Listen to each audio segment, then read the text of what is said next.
Good afternoon, everyone, and welcome to another NORTIA event, this time a professionalization event, which fits, I think, quite smoothly in the main objective that we have with our NORTIA network, not only to talk about research, but also to talk about, on the one hand, about teaching, but also about professionalization and to offer a platform to exchange tips and tricks of how to survive as an academic. And I'm very delighted that we managed to pull this session together on how to plan your PhD and think about publishing. And let me already start by thanking our four guest speakers for taking the time to share their insights. I think it's really great that you're willing to participate in this event. I actually have a couple of questions for you, the audience, and I prepared 5 short questions as a poll that I would kindly ask you to quickly consider. It should only take a few minutes, and you now should have a screen pop up that in the end gives you the 5 questions. And in the end, I want to know from you, how much do you think publishing matters for academic career development?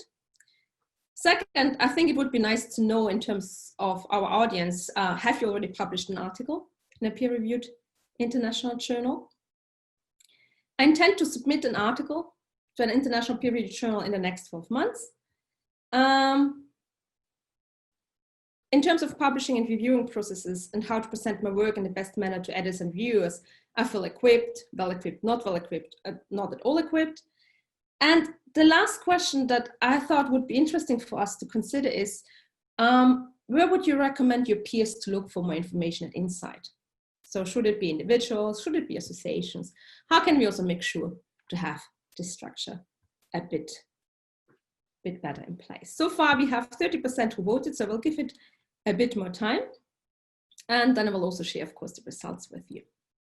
Let me now introduce our speakers. On the one hand, I invited 2 early career scholars who already have the first experience with publishing and also editing. So on the one hand, we have with us Irina Petrova. Maybe Irina wants to wave.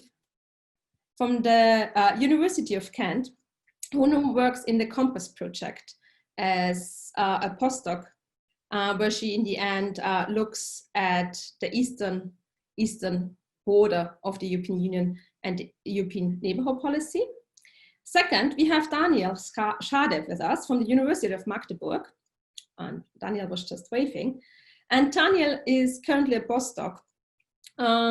And he also has first experience as an editor of Millennium. Some of you might know this journal. Then we have with us Anna Juncos from the University of Bristol. And Anna is the associate editor of the Journal of European Integration. And last but not least, we have Richard Whitman, who is the editor of the Journal of Common Market Studies, and of course also a very active NORTIA member. As I was saying, I'm really delighted that all 4 of you agreed to join us for this session. And I don't want to take more space and want to jump into it. So my first question that I would have to Daniel and Irina, in the end, is to think a bit of what experience they made in their first publishing experiences. So what tips and tricks did they figure out that now looking back, maybe they would have hoped that someone would have told them before? And without further ado, I hand over to Irina. Thank you very much, Heidi. I'm very grateful that you have me here today, not least because I'm a member of NORTIA, but also Untitled before. So I feel that I'm growing with this project, which is very nice to also participate here today. And also share my experience. But first of all, just a small disclaimer, and this is particularly to everyone here who is at the early stages of their PhD. Everything which I will say refers only to myself and my experience. And I'm also happy that we have 4 speakers today, because the more you hear and the more you talk to people, the more perspectives you get, because something which I will say will probably not be relevant or true for somebody, depending, of course, on your research objectives and strategies. So perhaps I will just say a couple of words about some of the challenges which I encountered when I was trying to publish something. And for me, from the very early stages of my PhD, it was clear that the question is not whether to publish or not.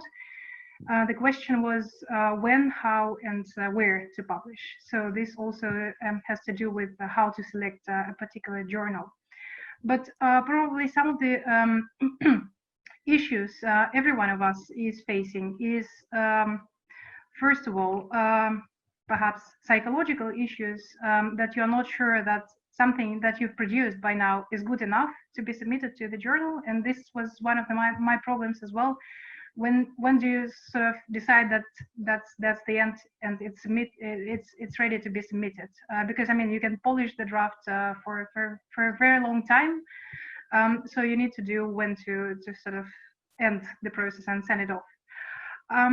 Second idea, which I sort of learned, is that it's important to have a systematic understanding of the journals, because as a PhD student, you work on a very narrow area. And also this is where I found myself in the perhaps third and second years of my PhD, is that I narrowed down the research so much that I didn't really see the systematic picture behind it, also in terms of journals, because I was only focusing on EU foreign policy journals.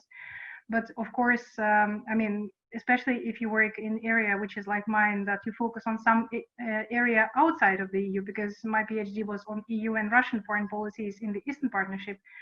Of course, you can also target to the journals which are not only EU foreign policy related, but also area studies journals, for example, focusing on post-Soviet space, let's say, but also more general international relations and foreign policy journals. So it's important to have a systematic understanding of what is there and not focus just on 3-5 journals, which are your favorites and which you read all the time, but also expand your horizons from time to time, also look at other journals. Another lesson which I learned at the late stages of my PhD is that when you aim to publish something, you need to make sure that your article should be relevant for the next 10 years. So if in 10 years somebody reads your article, he or she should be able to see what is the added value still in there. Because also we work in such area which is changing all the time. I mean, if you look at the EU foreign policy towards Ukraine in 2013 and 15, these are two different cases, and something which was published already in 2013 will be most of the time outdated in many respects, not in all of them, but in many. So what you need to do is to find something which will still keep its relevance if you publish in 2013 and want it to be relevant in 2023. Also, a suggestion which I would give to early career PhD students is that you might want to think backwards and to think where do you want to be in, let's say, 3 years when you finalize your PhD, and in 5 and 10 years. And think what kind of gaps you have in your CV, where do you want to publish, and the academic panel, which will be looking at your CV when they accept you to a certain job or consider you for a job, what kind of publications they would expect from you, and probably have a look at the journals which are a bit higher than you usually target at, and go ahead and try to submit there. Just a couple, do I still have time, Heidi? A couple of more suggestions is that I think co-authorship always helps. And the more you cooperate with other people on different projects, the more you learn. Also because all of us are coming from different academic backgrounds, disciplines, but also different national academic cultures. And working with people coming from Germany, France, Russia, Britain, I mean, I learned a lot. And it's very important to also look at how people do things. Obviously, one of the most important things for me is feedback, and feedback is always scary, especially if you work on something for a number of months and then you just give your baby to the audience to criticize it. Sometimes it's a bit scary, of course, but I think this is important, and this is one of the things which really have a lot of impact in terms of improving your paper. And therefore, I'm really grateful to Heidi again for organizing this feedback session, which we'll have. So already promotion of the event, which will take place in 2 weeks. And yeah, perhaps two more final points. The advice which I received in the very early stages of my PhD is that if you don't have a publication yet in a high impact factor journal, but you want to submit there, but you're somewhat afraid at the moment, one of the things to break the ice would be to publish a review on a book or on several books. And this is a bit easier, of course, but also sort of psychologically easier if you already made this first step. And one final suggestion I have, which I don't really see normally in these kind of events, but this is something I was considering myself, is that I come from, well, initially Russian academia, and also I work on EU-Russia relations. So for me, it was important also to keep my sort of foot in the Russian academia at some point. And how you do this, of course, participating in different events, going for internships, research trips, etc. But also, I think it's important to publish in Russian for myself. I mean, perhaps it's not relevant for someone from different countries or different backgrounds, but this is the decision which I made, that I, well, deliberately spent some time writing original articles, so not just translating articles from English into Russian, but rather writing something in Russian to make sure that I'm also present in the Russian academic debates and contribute to them. So perhaps I'll stop here. Thank you. Thank you very much, Irina. I think I made a list. I already counted 8 different points, I think, that are really useful and we probably could discuss in much more detail. But again, I just want to reiterate, I think what you said at the beginning, that of course, you know, talking to different people helps to get different experiences, but then finding your own way, I think, might be a good message to send right at the start. I now hand over to Daniel Schade. And of course, the question I have to Daniel, do you agree with Irina, or are there things that you maybe experienced a bit differently? I certainly do agree, but the good thing is I was going to take a slightly different take on the kind of lessons that I learned, and so I think will complement each other really well, because the experience that I've had when I did my PhD, and also the experience that I've had since then, is one where I had 2 very unique perspectives. One, obviously writing the actual PhD part, and then the other one was that actually as a PhD student, I got the opportunity to actually be the editor of a journal, not quite in the field of European studies, but in the field of international relations. And that certainly added to the mess of a process that is writing a PhD, because it's never a straightforward process. And I'm sure anyone who has written a PhD or is in the process of doing that will know how difficult it can get. And in my experience, editing the journal at the same time was certainly adding to the mess that is writing a PhD. It was probably unhelpful for my early publication record, but at the same time, it was also pretty helpful for understanding the whole very daunting publication process that exists in academia. And so I'm just going to mention a few things that happened to me while doing the PhD, so that you can understand a little bit the lessons that I think would be important to draw from this. Again, emphasizing that this is a very personal experience, and depending on where you're doing your PhD, in which country, in which culture, how you're structuring it, and so on and so forth, that might very much differ. And so for me, publishing actually started relatively late in the process, when I was pretty much done with my PhD already, because I was busy editing a journal at the same time. When I did that, I really firstly focused on getting the book that was based on my PhD published, and then working with materials that I had gathered during my PhD, but which didn't quite make it into the PhD at some point, and then also working on some side projects, which I found to be quite liberating experience after working on a single project for such a long period of time. And one thing that really helped me in the early stages of publishing was to use opportunities where you're not really alone. And I'm going to get to co-authorship as one important step in this, but the other thing is that very often when you attend conferences, especially workshops, there will be a project coming out of this, be it for an edited book, be it for a special issue of some journal. And for me, this was really helpful, because it's not as daunting as publishing an article completely on your own, submitting it to a journal, not knowing how it works. If you're part of this sort of bigger endeavor, that can really help. And I think if you have the opportunity for something like this, it is really helpful. I also was really lucky of having done my PhD in the UK system, which is obviously quite structured, usually gives you a very large support network, and also had a very helpful supervisor.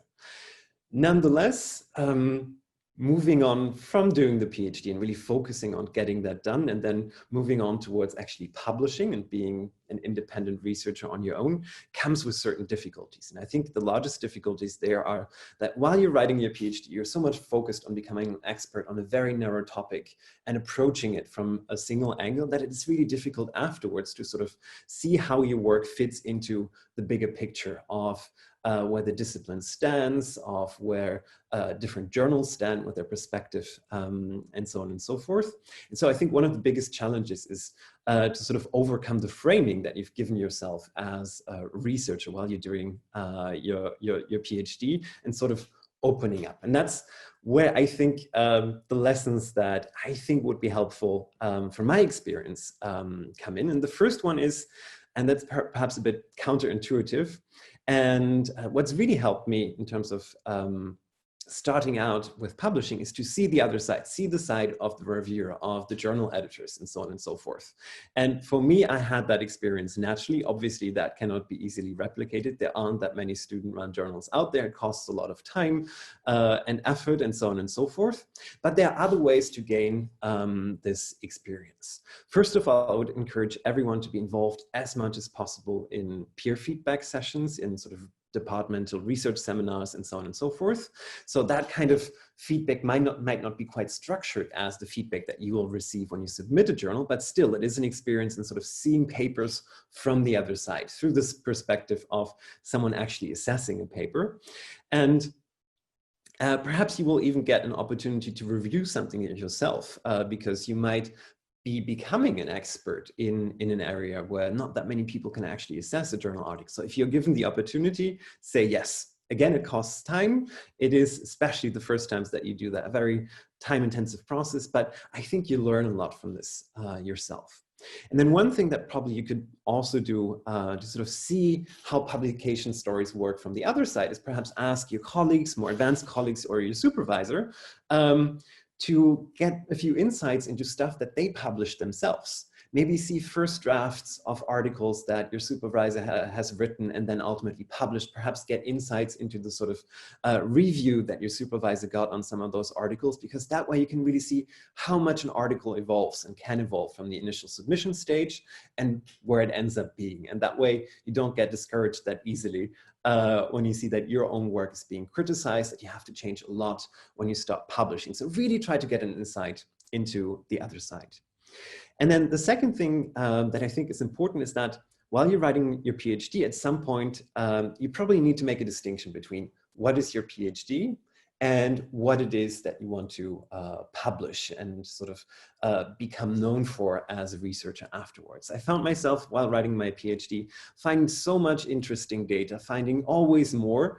The problem being that at some point you have to submit the PhD and actually get it done. And it is a very different experience from actually writing a book or writing a journal article. So at some point, I think it's important to really make that distinction. One thing is the PhD, which fulfills certain formal criteria to get that degree. And the other one is all that material that you're gathering on top of it, all those ideas that you're gathering on top of it that if you have the time, you can work on in parallel, but probably are best set aside, especially in the sort of writing up phase of your PhD.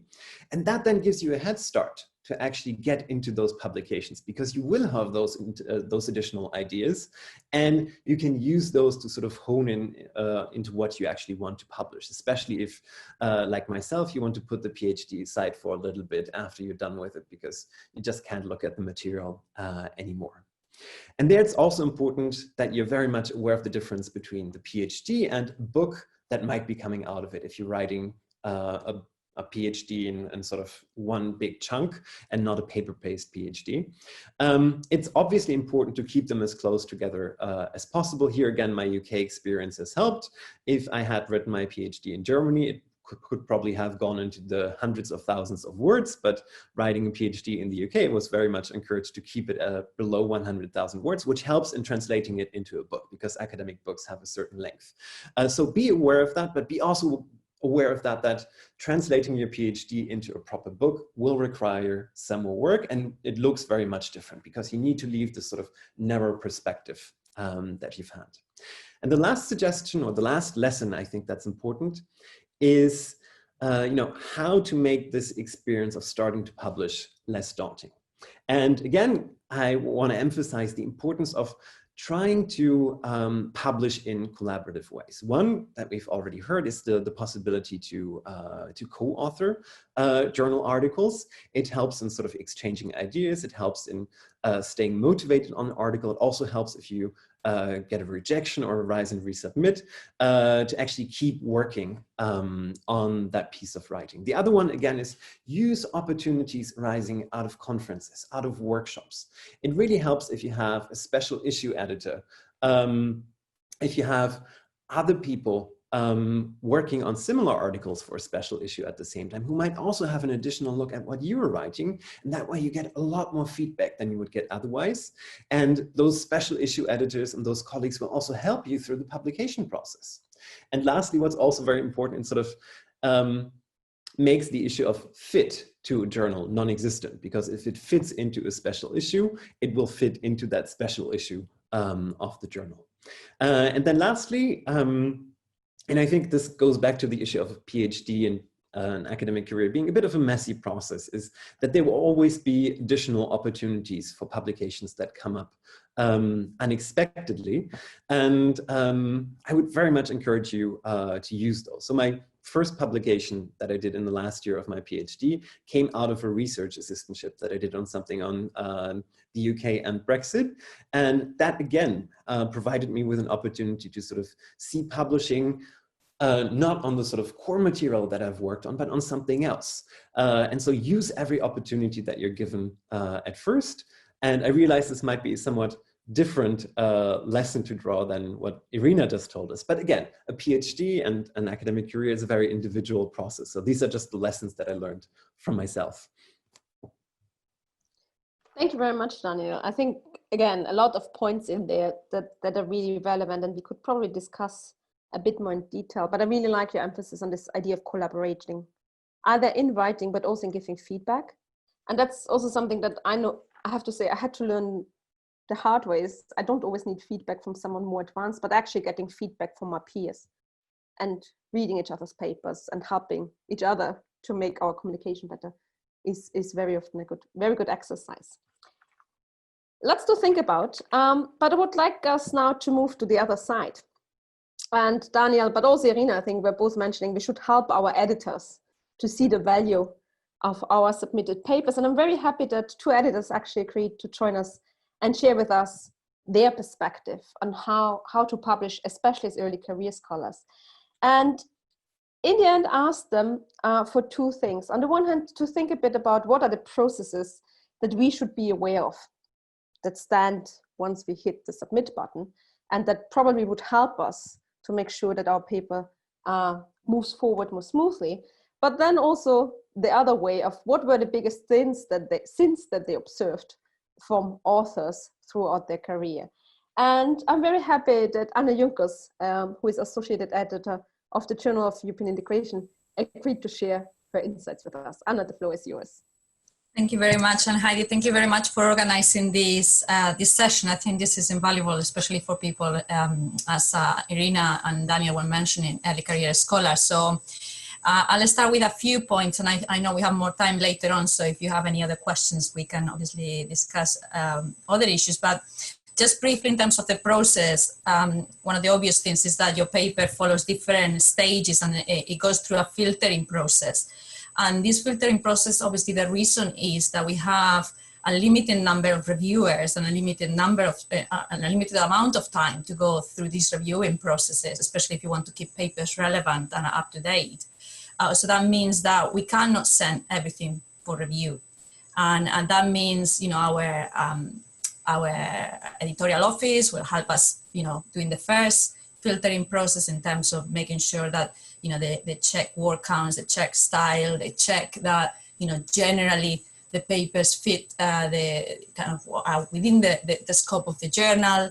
But then obviously they do a very, very limited job in terms of the kind of the content or the substance of those papers. That goes then to each of the journal editors, who will then look at all these papers that are sent to them. Generally, if you have 2 or 3 editors, they will share this workload. And obviously, again, editors have a limited amount of time. We do this on the back of our full-time jobs in universities. We are also trying to publish ourselves. We have some admin jobs in our own universities, etc.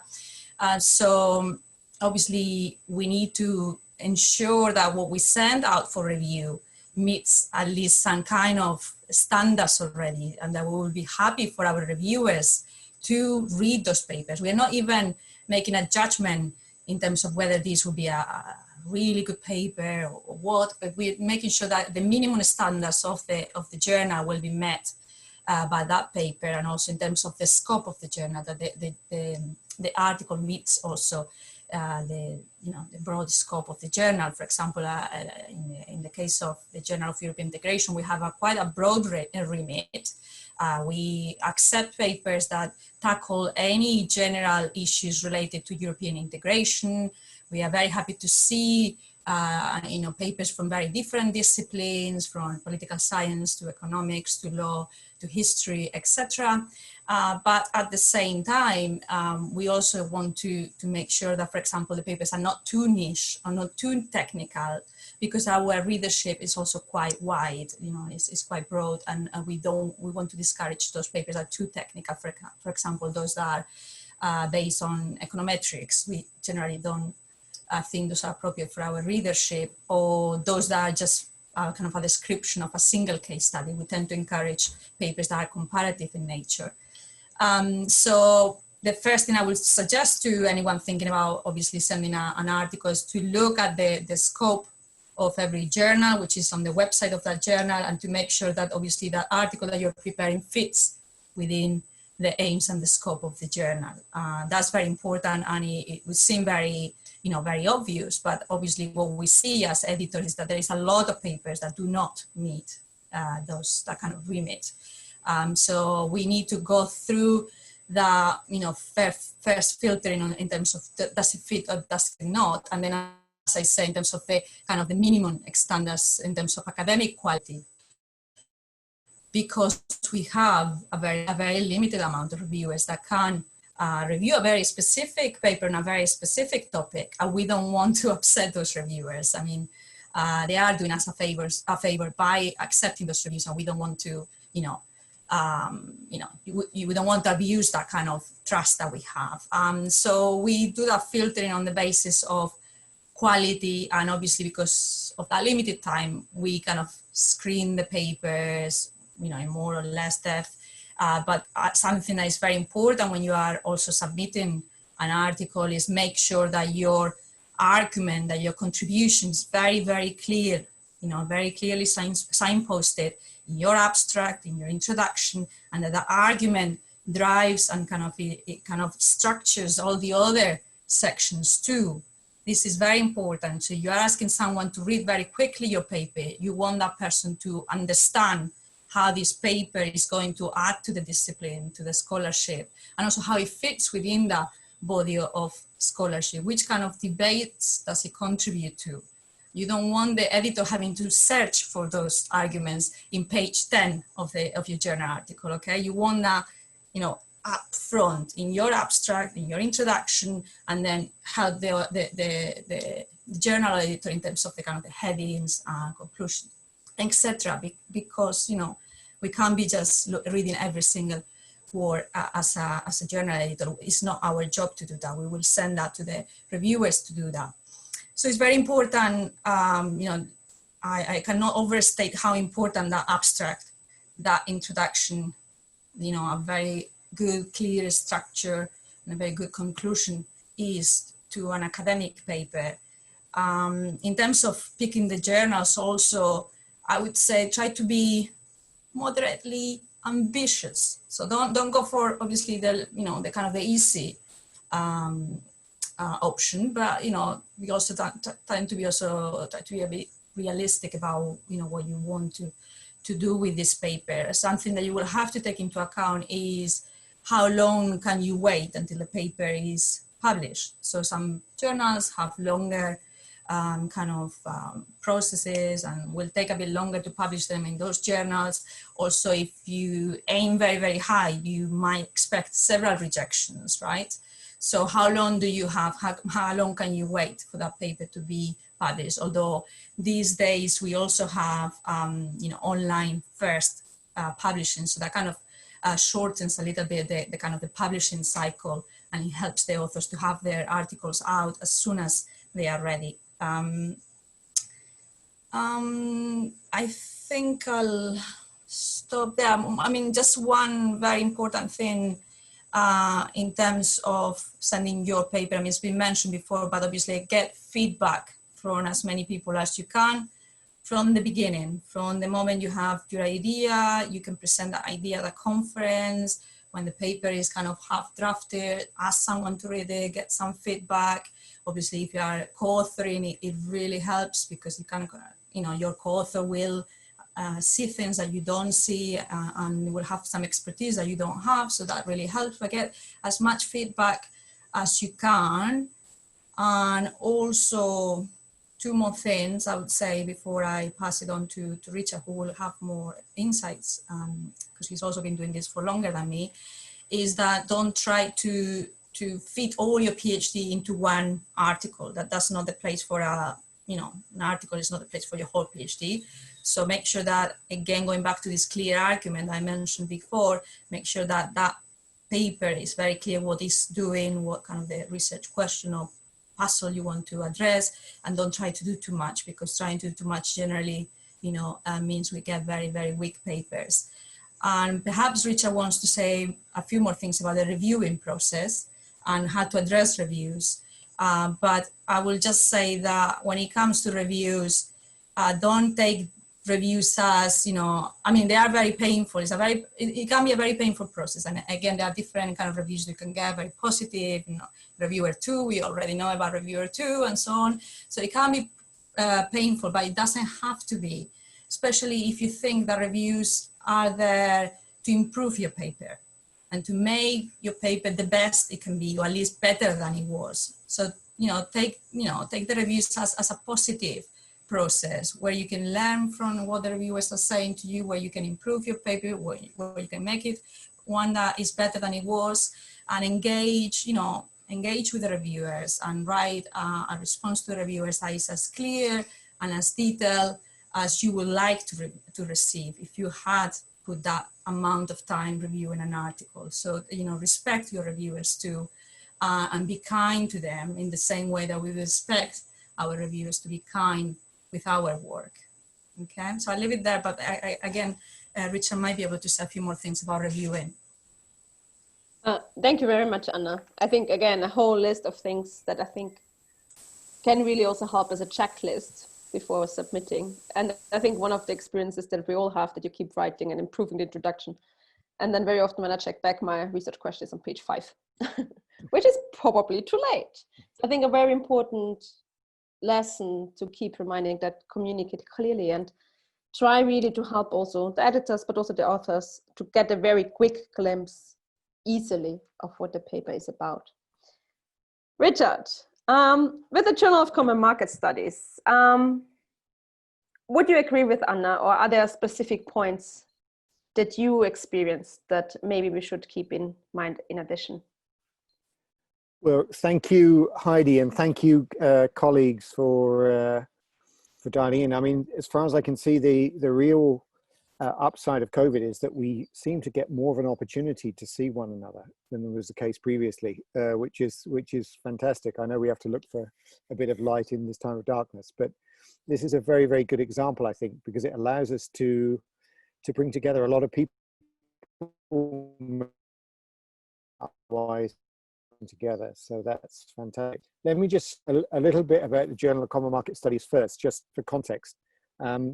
As you may be aware, the journal's been around quite a long time, around 60 years or coming up for 60 years, which means that it's published a lot of stuff across time, and that's relevant for something I want to say in a moment.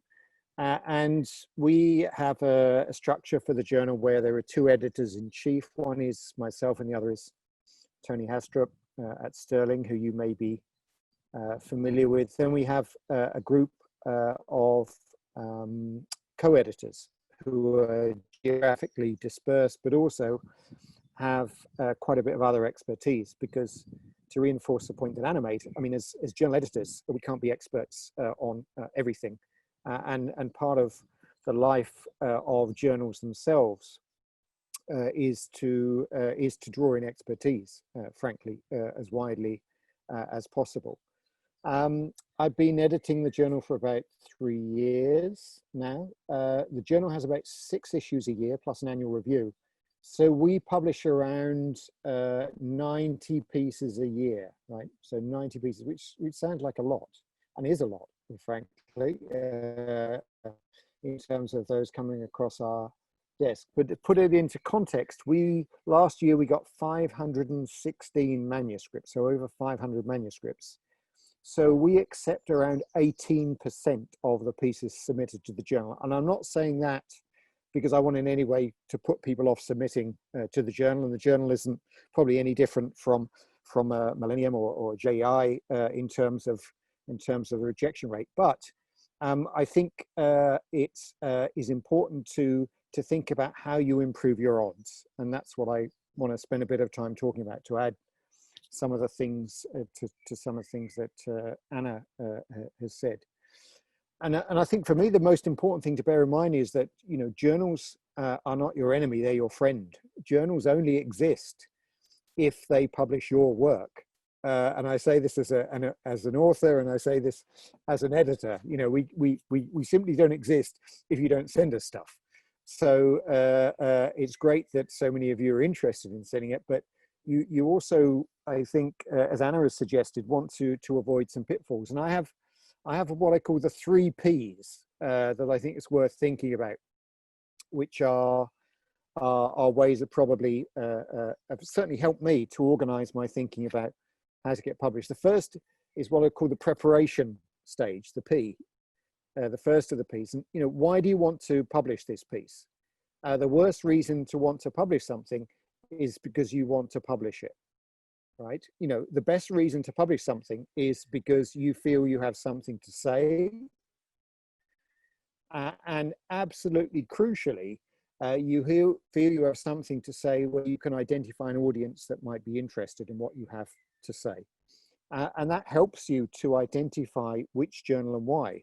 Because, you know, one of the things that makes a journal editor's job easier is when people don't do any research on the journal they intend to submit for. And I'll say something about that in a moment, the desk reject phase.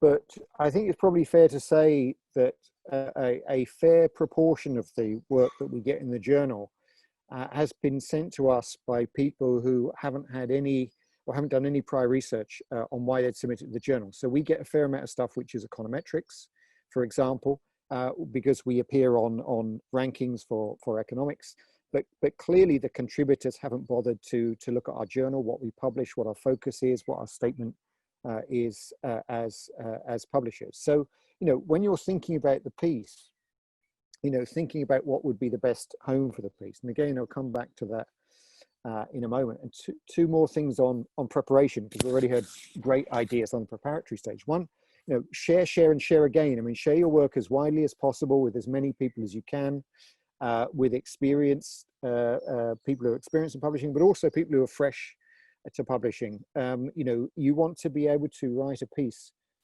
which speaks to your subdiscipline, speaks to your discipline, and speaks to your colleagues. If a colleague can't understand it, then it's probably not going to get published, frankly. And lastly, in terms of preparation, the very, very best preparation, I think Daniel made this point very well, is to act as a referee. I mean, I think acting as a referee is more useful than almost else you could do to prepare for publication, because you see the process, but also you will see the other feedback that people provided on the article that you are also reviewing. So it's an incredibly useful way to understand how referees are going to behave. So that's the kind of preparation phase. I think the second phase for me is what I call the pitch phase, which is how do you get your piece past the desk rejects stage. And for context, JCMS, we desk reject about 34%. So, you know, one in three papers doesn't make it to the review stage. And I would suggest what you want to do is you want to make it as difficult as you can for people like me and Anna to desk reject your work. And how do you make it difficult? Well, you have to persuade us why this is the only journal that your work could be published in and should be published in. You know, it is absolutely spot on for that journal. And the way you do that, and this is where the abstract and referencing and so on is so important, is you connect to the journal. You connect either through the scholarship that's published in that journal, or the way in which the journal is aligned, or an issue that you can see that the journal's considered previously, and you've got a different take on. But it's kind of quite odd sometimes where you'd be sent something where somebody hasn't referenced anything in our journal. That's not because we're vain, but you just think, well, why is our journal relevant then to where you want to publish your work? And connected to that in terms of your pitch, and Anna's made this point really, really well, is a strong abstract makes a huge difference. You know, don't produce the abstract as an afterthought. You know, the abstract is your kind of pitch. It's the first thing that we're going to take a look at as editors, and it's going to set the scene in our own minds, I think, as to whether this is a piece we want to go out. And also keywords are really important. You know, keywords sometimes, you know, I've done this myself, you kind of scratch and think, what are the keywords which are relevant to this piece? But actually they're really important because for us locating reviewers, we'll probably use those keywords to help search our reviewer database. So if there's something in there or somebody in there that works absolutely on your area or a key topic, put it as one of your keywords, because as I say, it'll help in locating reviewers. Last set of points, my final P is on what I call process. And that's the business of sort of what happens when you're putting your piece in and what happens in the background. Almost certainly your piece will go in through some kind of publisher platform. We use Scholar One, which is horrible, and pretty much all of them are horrible, frankly. I mean, there are no nice ones as far as I can see. And to do that, you need to have an account on the system, but you probably have an account if you've been a reviewer and you've undertaken reviewing, and you can set up an account for any journal at any time. And what most of the platforms share in common is you upload, there's information that you record about yourself, and there are disclaimers you add and so on. But most of the platforms now also allow you to suggest reviewers. Now, not all editors are going to use all of the reviewers you suggest, but they are very, very helpful for editors, particularly in areas where they may not be familiar, but also to give an idea of whose work you are thinking about or who you think would be a good judge of your work. So, you know, more often than not, people don't fill in that suggested reviewers box or boxes. And I would really encourage you to recommend it. And you also have the opportunity to put in opposed reviewers, those who don't want to review your work, which happens from time to time, and it may be because you have a profound disagreement with somebody, but that's also perfectly legitimate to do, and important to do if you feel there's a reason why you don't think somebody could judge your work fairly. And maybe lastly about some technical points, and the points that connect with the points that Anna suggested about reviewing. You know, once you're through the stage, once you've survived desk reject, the editors are going to assign your reviewers. Maybe you've helped them with your suggested review, and then work goes out for review. The work going out for review phase is the phase of your manuscript, which takes the longest. And it takes the longest because sometimes reviewers don't respond to the invitations to review, but also because stuff happens. And very often, I mean, it's not, we take 3 reviewers for ACMS. I had to approach 20 people in the past to review a piece. So it can take a bit of time. It doesn't normally get that bad, but if it's something quite specialist, or indeed if you've had a lot on something recently and you've approached reviewers, it can be right. So, you know, try maybe and be a little bit patient on the reviewer stage. It won't be the editors who hold up the production of your work. It will almost certainly be the reviewers, and that's because we all rely on reviewers' goodwill. And you know, when you've got a review and when you've got your reviews back, and hopefully you've got to revise and resubmit, which is what we all want, frankly, because we don't want work to be rejected. That's much more work for editors. What we really want at that stage is to get you to respond to the reviewers. And what's important there is you can't necessarily respond to everything that a reviewer says. And reviewers' comments can be contradictory sometimes, but you need to help the editors. Crucially, this is the editors, because you're responding to the editors, not to the reviewers, to help them understand where and how you have responded to the review, what you can respond to, what you can't, what's reasonable to respond to, and where there are areas that it would be impossible for you to tackle it because the reviewers missed the point. That, to me, is one of the most important things that you can do in preparing your work or sending your work back. It is as important as preparing the manuscript or revising the manuscript, because the editors are going to rely quite a lot on that to help them when pieces go through the second or even the third stage of reviewing. So there's not, I mean, you know, there's lots more I can talk about process, but that's probably of interest to other editors rather than to people who are submitting to journals. But my last thought, remember, is, you know, journals belong to all of us. Publishers may own the title of a journal. They make a profit from journals, but a lot of journals like JCMS are owned or owned by a professional association. You know, how they get produced, how they get edited, how they get reviewed is dependent on us as a community of scholars. It's not a corporate thing. And so the more that we put into journals, as I say, about acting as a reviewer, the more we're likely to get out of them, because you want your work to be reviewed by somebody who understands your work. You don't want it to be reviewed by a computer, which is where we might head at some point in the future.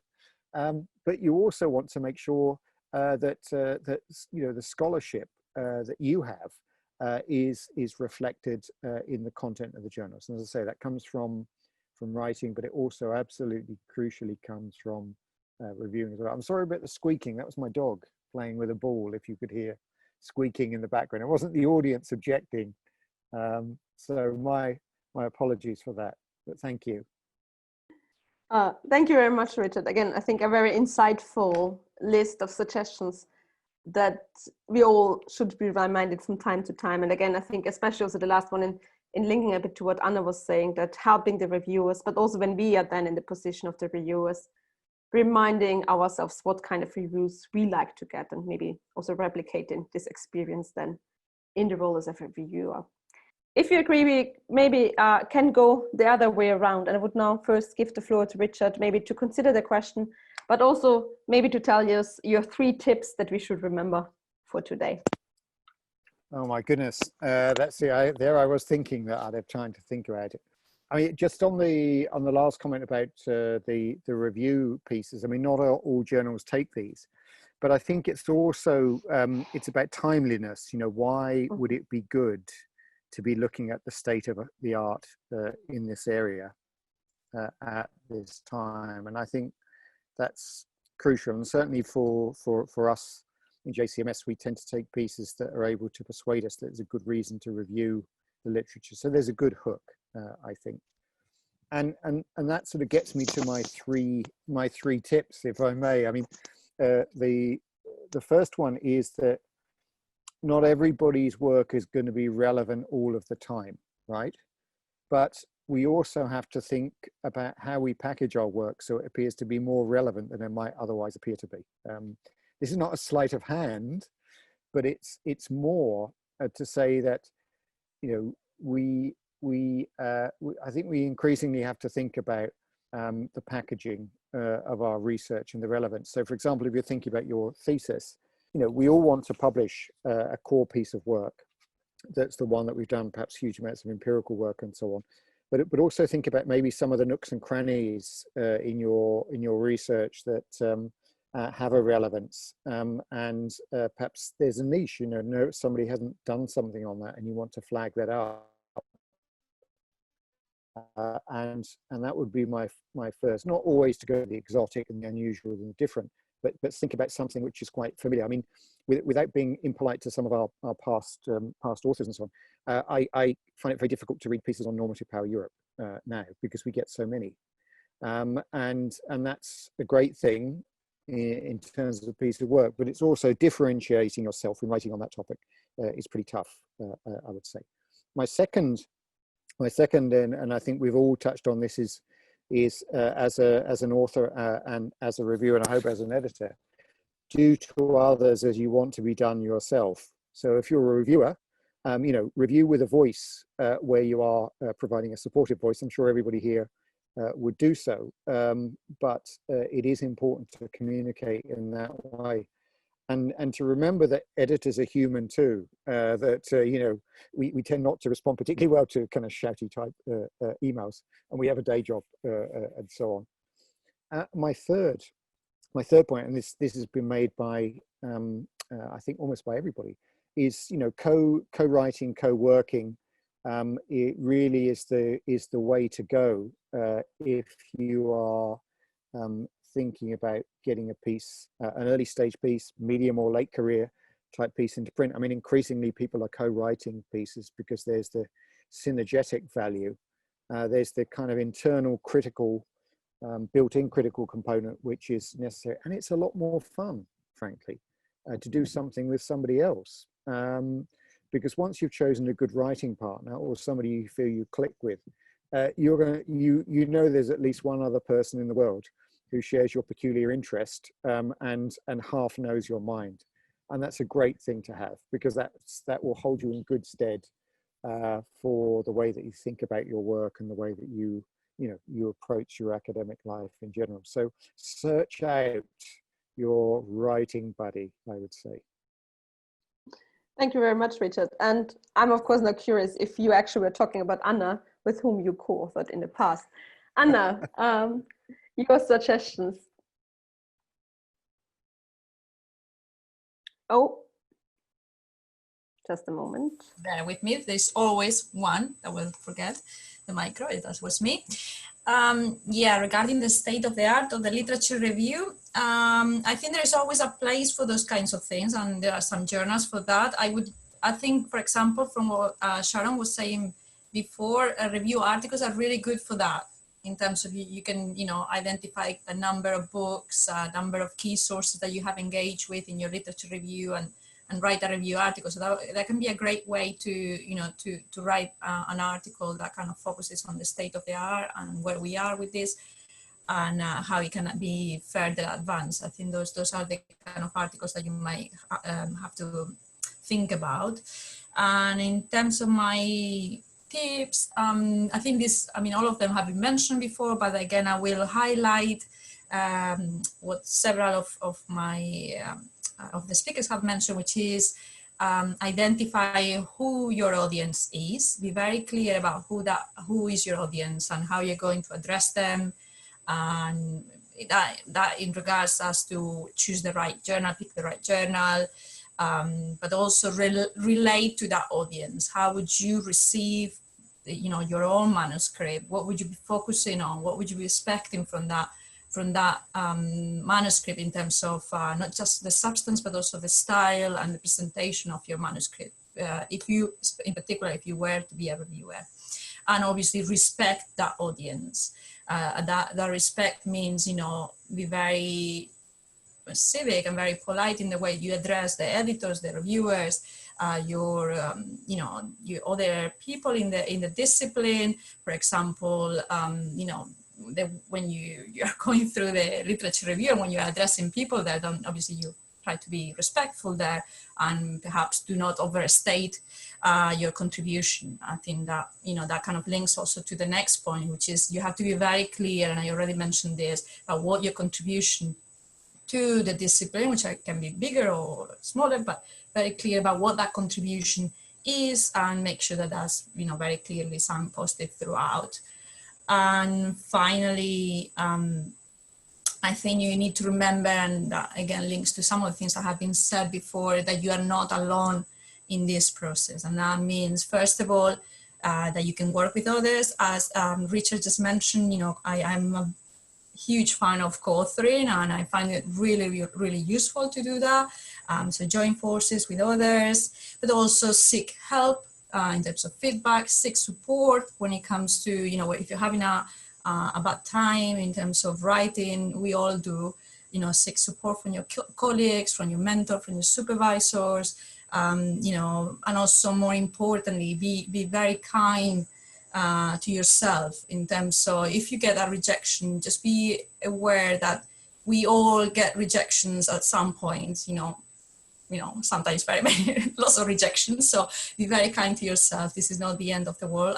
As it sometimes seems, it is the end of the world. Leave those reviews there, you know, come back to them. Even if it's a rejection, you will be able to learn something from those reviews. So you might be able to improve your paper on the basis of those reviews. So, you know, but in any case, just, you know, just be kind to yourself. Take the, you know, take the space and the time to think and reflect, and, you know, just, yeah, this is just part of what we do, and everyone gets a rejection, you know, at some point. Thank you very much, Anna. And I think probably for most of us, I think this is the most difficult step to learn. It's not personal, it's about your work, not about yourself. Still processing. Daniel, your concluding words. Right, so a couple more words on the review pieces, or the state of the art. I think it's very difficult to sort of give general recommendations on how they should look like, because those things don't have a standard format. So it's probably best, if you're thinking about doing something like that, to first go to a journal that you know publishes these things and ask them what their standard format is. Because unlike for journal articles, the standards for those are very different depending on the journal that you're looking at. And so you might be wasting a lot of work if you write it to one sort of standard, and then you realize that the journal that might be interested in publishing something like this actually has a completely different one. So ask them about it first, and then you minimize the extra work you would have to do. Right, and as to the 3 takeaways, and I'm going to say that those are things that I wish people reminded me of more often. And the first one will sound familiar to you already now, and that is, in the whole publishing process, don't get discouraged. Right? You've heard what the sort of rejection rates are for journals, and it happens to everyone. It can happen that a piece that you've written gets rejected from a couple of journals with completely different kinds of feedback, and you sort of rewrote based on the feedback that you received from the first journal, and sort of thought, okay, my piece is significantly better now, submitted it to the second journal, and then you sort of get the feedback that your article should basically look like how it looked like beforehand. Those things happen. And the importance is that you don't just throw the piece away. Stick to it, and at some point it's going to find its home. Now, the process involves a lot of luck as well, right? Depending on who the reviewers are, they might have a different standpoint. So in general, you can always improve your piece, but there will be those occasions where you know, you get completely contrasting feedback between different journals, between different rounds, and that's just how it goes. You know, it doesn't mean that your piece is bad. It's just, you know, one of those unlucky pieces, and it will find its home eventually. The second one, and this again is going to sound familiar to you by now, is feedback, feedback, feedback, right? Always seek feedback at every stage of the writing process, of the thinking process. Even when you're done with an article and it is published, ask others what they thought about the article. I mean, you might get some feedback a couple of years down the line when someone actually cites your article and says, I agree with that argument or don't agree with that argument. But if you're working on material that stays kind of the same, or sort of if you're sticking to the same kinds of arguments that you're making, actually getting feedback on something that you've published yourself is important as well, because that will help you frame future articles and future things that you're writing. So feedback is important at every stage. And then the third thing, and this is something that I had to learn both as an author and as well, a former editor, that is, when you get reviews for the pieces that you're writing, there will always be quite a lot of valid points in those, but there will also be points that you just simply don't agree with, that don't make sense to you, how you want to see that article. And that is the important thing, I think, for early career researchers to know as well, is that you can pick fights at certain points, right? Respond to reviewers, try to improve the piece as much as possible. But if there's really something that you think will completely alter the nature of the piece that you've written, that doesn't make sense to you, you can voice this, you can explain this. And as long as you explain this well, typically the editors will see the value in that. And oftentimes also the reviewers, because perhaps there was a misunderstanding about something in the process, is that it's sort of a one-way street at each point, and you can't just ask the reviewers in the meantime what they actually meant by what they said. So, you know, you can pick fights, don't pick too many of them, but don't turn your piece into something completely different as an early career researcher, just because you think you don't have a way of interacting with the feedback that you're given. Pick your fights, but pick them wisely and keep them to what's important to you. And I guess that's it from me. Thank you very much, Daniel. Irina, the floor is yours. Thank you. Just to address quickly the question about how to select the journal, I would suggest, first of all, to have a look at the rankings and impact factors and select some which you usually read. But then also to go through a couple of issues backwards. So see what was published, for example, this year in 2019, in 2018.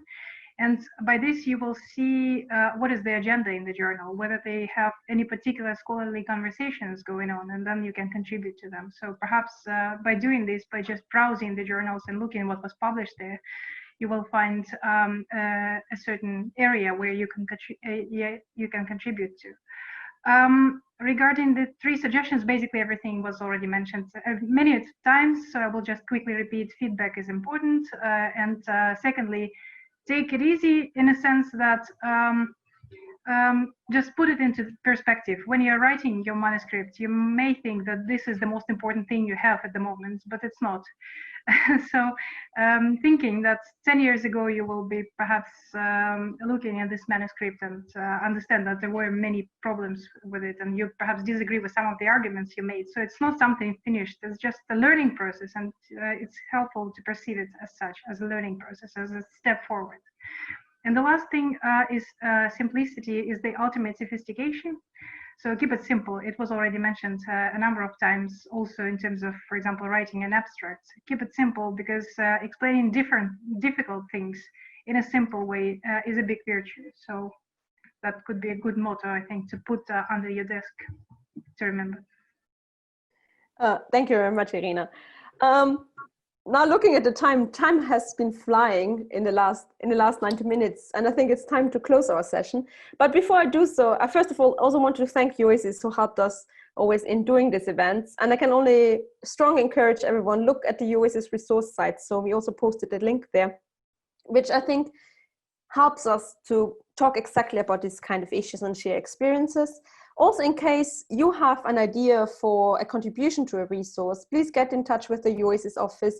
If you want to have something to contribute for the NORTIA blog posts, we're always looking also for more professional contributions to the blog posts. So they don't always have to be research focused. So then please be in touch with us.